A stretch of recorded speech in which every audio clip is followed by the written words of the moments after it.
It's those little things that keep me finding my way back to the Orange County line.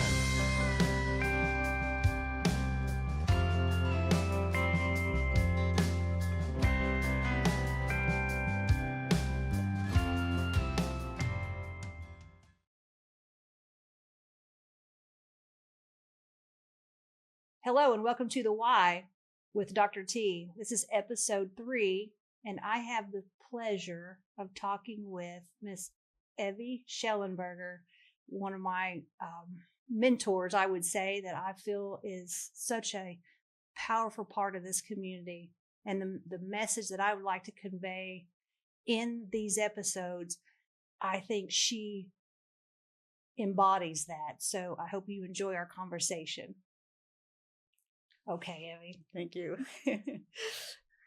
I appreciate you being here. Thanks for the invitation. I'm glad to be here. You know, Chris and I, when we were trying to decide, well, who was our next kind of guest, I think we immediately both said, Evie and Wally. We got to get Evie and Wally. And I was so happy when I called you and you said, oh, yeah, we'll do it. I know it's not necessarily your comfort zone. Right.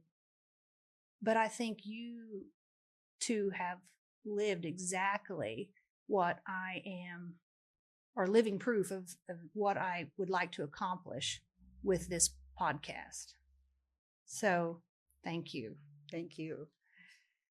So my first question is, how do you remember me and our family? What was your first interaction with us?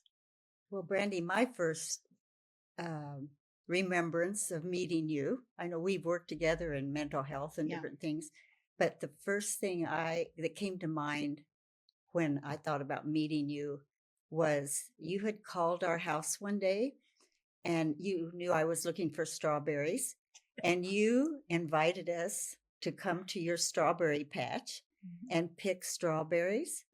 And I was just delighted because I couldn't find strawberries. Yeah. So we found your house and we found you and Chris in the strawberry patch. You had containers for us to put strawberries in. We did. And your invitation, take as many as you want. I'm so glad you're here. And that invitation and that welcome was really important to us. And it's just it was a powerful moment meeting you in the strawberry patch. That's right. So I'll talk a little bit about how that strawberry patch came to be. Okay. So that was my husband's family farm, and we weren't living there yet. Mm-hmm.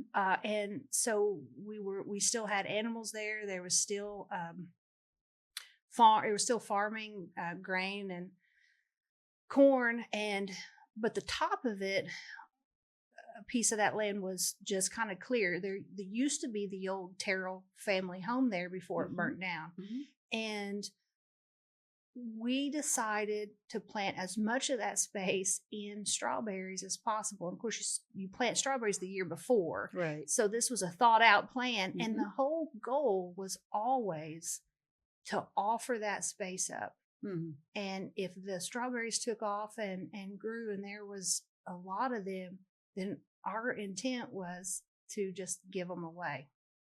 Wow. And that's what happened. It ended up being the best strawberry year. We've not had as good of a strawberry year since. Is that right? But that year was so special because I was working at Community Mental Health at the time and had so many of the staff that we worked with come out and get these strawberries. They're there, and that was so much fun for us to have people coming in and coming out and conversation and picking strawberries and then knowing what people are going to do with them. I mean, it was a relationship builder that has paid off years and years. And what a gift for us. It wasn't only the strawberries, but it was the feeling of welcome. We're glad to do this. And that really spoke to me as well. Yeah. So thank you for that strawberry patch. That was a good first impression. That was before the kids and I started to go to church at Mennonite Mennonite Fellowship. Uh-huh. Mm-hmm. Yeah, that was a few years before that. Mm-hmm. because Ted Larison Mm-hmm. and Sally Linebaugh Mm-hmm. had said, you really need to start coming to church with us. Yeah. And I had been working there for a few years before we started to go to church. And I still remember you coming with Christian. I think that's Yeah. his name. Yeah. I can see him and you sitting in the front row, and it was such a joy to see you there. Yeah. So Yeah, because he was little. He was very little. Mm-hmm. I think Preschool, maybe? No, I think he was probably 2 or 3. Okay. And then the Gracie and Christian or Gracie and Kirsten were a little older. Right. But yes, I remember. And you know what stood out to me about coming to the Mennonite Fellowship was one of the dinners, and there was a lot of them. There was always potluck dinners. That's right. Something, but was the glass plates. We used reusable plates, and we washed dishes afterwards. Brandy, we still do that. We do not use paper. We still use real plates, real glasses, cloth napkins for every potluck meal. And it's part of community, washing those dishes together. Yeah. Plus, it's a value for creation care is to not use things that have to be recycled. So that tradition continues to this day. Yeah, that was so different. Right. But good. And I'm really thankful for Ted and Sally who kept saying, I think you belong there. You should really show up. Yeah. And finally we did. And I think that's been a real blessing. Good. And I think and Chris and I talk about this kind of a lot, that experience with PMF was so valuable because there's not a lot of places when you go into a place and you come out feeling better.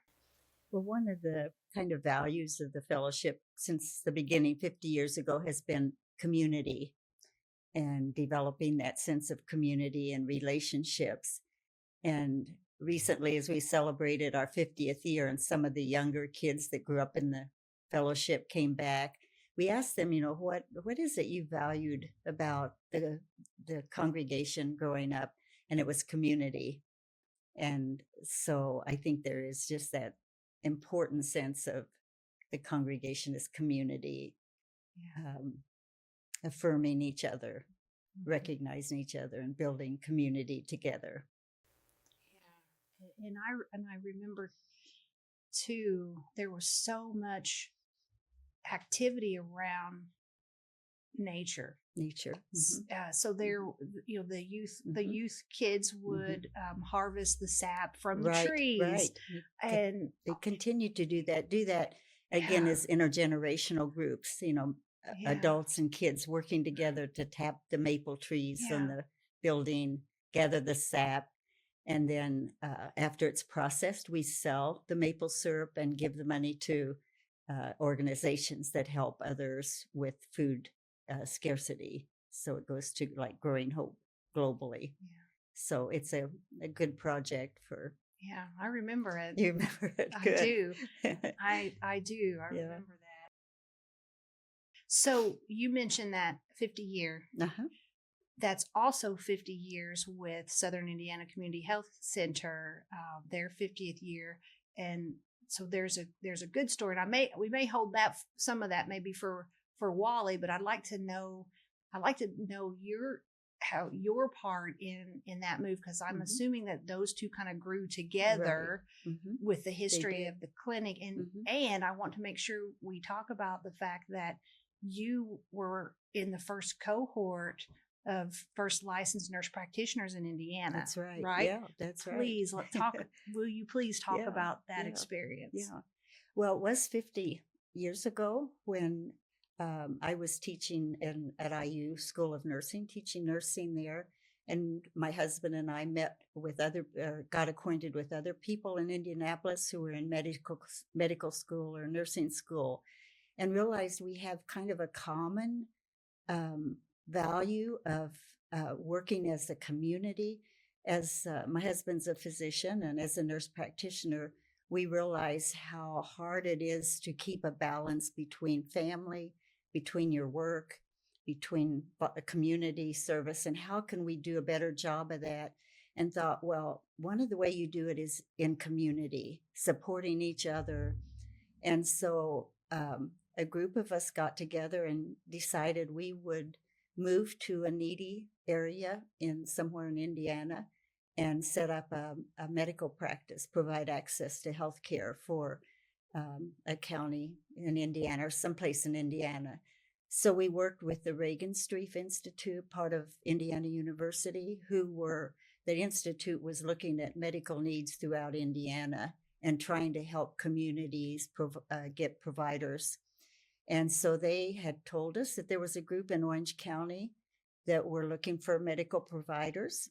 The physicians who were currently practicing were getting older, and it was a concern that as they retire, younger physicians, nurse practitioners probably would not move down to a rural area. It's more exciting in the city.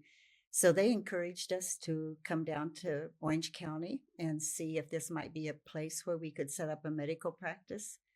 So we came down in the springtime, and we were welcomed by a group from French Lick. I remember a club, I forget the name, but welcomed us and showed us around the county. The dogwood were blooming, the red blood were blooming. We drove through the country and were just awed at the beauty of the county. And we continued to discuss our concerns with people in the county, in Paoli, Orleans, French Lick. And then as a group decided this is where we would like to practice. And several things were important to us. One, there was a hospital, because our goal was to have a medical practice that was comprehensive, that there'd be hospital care, nursing home care, outpatient care, so it's a comprehensive health care. And we saw that as a possibility here with the hospital being here and a nursing home. So we, as a group, made a decision that this is where we would like to come and set up a medical practice.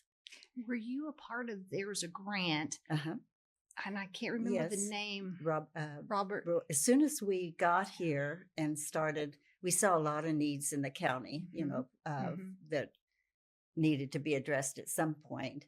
And so we decided to write Robert Wood Johnson Foundation. So we wrote a grant that would enable us to begin more comprehensive healthcare planning in the county. And we got a $500,000 grant to begin our practice and here. That was 50 years ago. Right. That in today's dollars, I mean, that's probably at least $1 million or so. It was big back then. I mean, it was that was probably massive right back then. Okay. So that helped us get started with some of our goals, like building a building where there's not only medical people, but also a pharmacy. You could get your eye care there. You could get dental care. Knowing that transportation is a big issue in rural areas, we thought, how could we offer a lot of services at one location? Yeah. And so it enabled us to implement some of the dreams we had for providing more comprehensive care to people we served. So, and you mentioned me being a nurse practitioner. I was, after I finished my nursing education and got my master's degree, I realized that nurses could do so much more than we were doing, that there was really a need for expanded roles for nurses, especially if you think of providing healthcare in rural counties. A nurse practitioner could really be a big asset. So I was very drawn to this idea of expanded role for nurses.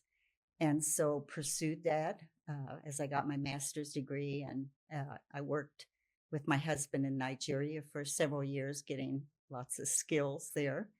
And so became one of the first nurse practitioners in Indiana and kind of helped pave the way for the many nurse practitioners we have now that are providing care in the county and in the state. Yeah. And we have, and especially at the clinic, I feel like they've been very good about growing nurse practitioners, and we have some fine nurse practitioners that were born and raised right here, right? Which is so valuable because you know the patient population, right?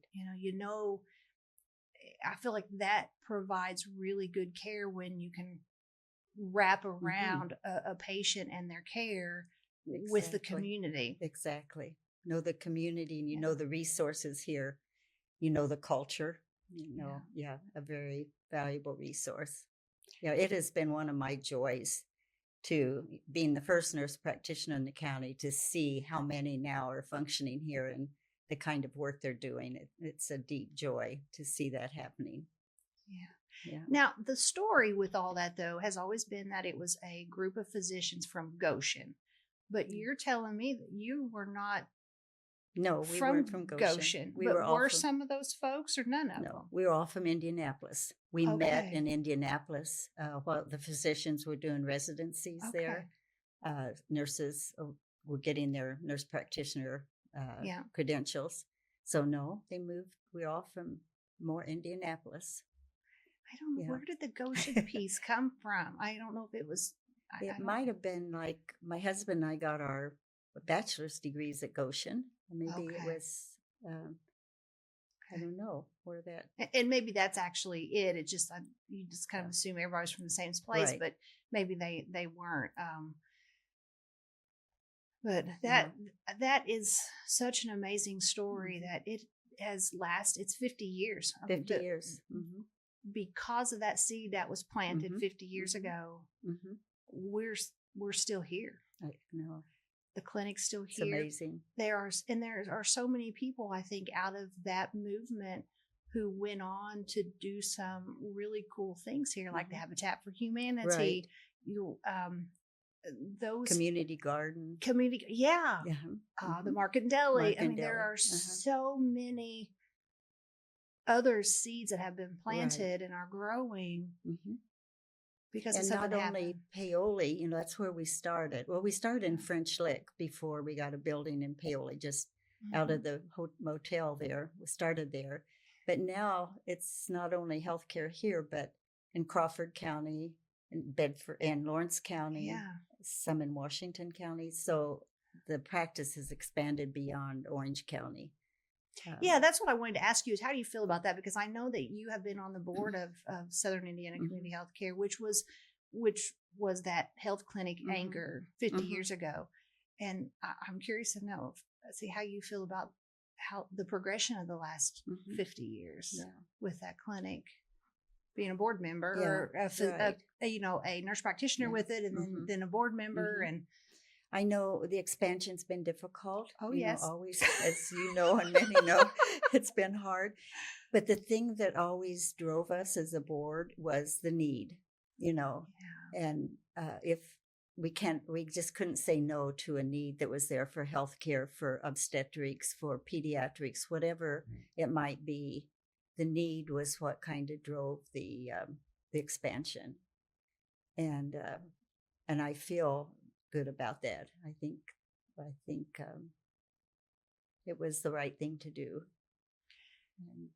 Yes, and so I'll tell you kind of my take on that. When the hospital in Bedford closed, and one day it was announced that our clinic was going to open 2 offices in Bedford, and it was like, what? Really? The need was there, and then it was we can make this work. Like, this is what we're supposed to do. This is the path that is open, and we're going to figure it out. And that was what, maybe 2 or 3 years ago now? I think so. And again, that what started 50 years ago has grown in still the same values of community first, relationships first. Exactly. And I have never worked for a place that said, let's do what's right first and we'll figure out how to get paid later. I don't think I have. I've worked for some great people, and it generally comes down to the dollar. And I think that as things happen, that kind of changes, and it'll happen maybe here. But for now, it is about what's the right thing to do, and then let's figure out the rest. As I look back, I think one of the best things we did in starting the practice was to identify our values. Yeah. You know, wrote those values down, and that mission statement, kept that in front of us. Yeah. And so when you come to times like, do we expand or don't we? How do those values speak to what we need to do? Yeah. And it was more service, the service to the community, being comprehensive in our care. Money's not the only issue. You know, we need to make money, but not deny people care. So just those values are really important in being grounded. Yeah. I will often say that there is no organization as family friendly and that I know of out there. I mean, it is a jewel. It's a blessing that we have the clinic here and the people in that clinic. And for 50 years, we have had people who really care about community. You know, Brandy, as I think about, I've been thinking a lot about 50 years and what's happened. And I think, you know, as I look at today, and there's so much partisanship, people, are you on this side or that side? And I thought of all the things we've done in this community, you know, working with child abuse, working with teenage pregnancy, working with food programs, working with so many different issues. And the whole community, there was a time when the OB department of the hospital was going to close because they didn't have enough deliveries.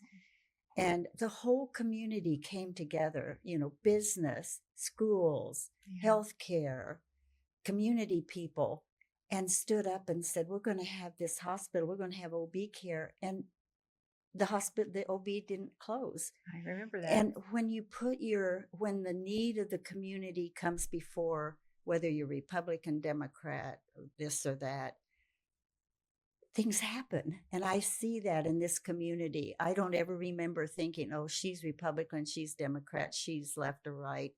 We came together around a common need that we both all felt together and did things. And as I look back over 50 years, I think that is a really important thing that happened. Common knowledge of a need. Then how do we work together to address it, no matter the diversity or who we are? Just work on it, get it done. So it was. And I think you have lived that truth, because that is exactly why, you know, we've got to get Evie and Wally in here, you know, because I think that's those service to others is important, is really important, because it's what keeps us grounded to people. It is easy for us to get distracted, for us to live inside ourselves, and we need to be able to recognize that we're better together. We are, definitely. That's it's been a deep joy to live in this community and work with so many very different people, different income levels, different kind of jobs, occupations, religions, whatever. But to work together with the people has been a deep joy for me in this community. Yeah. And I think doing as much as we can to plant the strawberries, tap the trees, and invite others to come to your patch. I think that is exactly what we're supposed to be doing. And that's how we get these stories of 50 years, of togetherness. It's incredible, really. Been a journey. It has been a journey. Yeah. And the journey continues. Yeah. There are so many other things that I want to talk about, but I know that our time is limited, but I hope that you'll return and we'll talk more about all these wonderful things happening in Orange County. Thank you. If they're happening here, they're happening in other places. I think too. I think that shining a spotlight is good. We just need to hear the stories over and over again of what people are doing in their communities for the good of the community. I agree. And I appreciate you being here. Thank you. Thank you. All right. Okay. All right. I hope you enjoyed the third episode of The Why with Dr. T. And thank you, Evie, for joining us. So welcome. If those little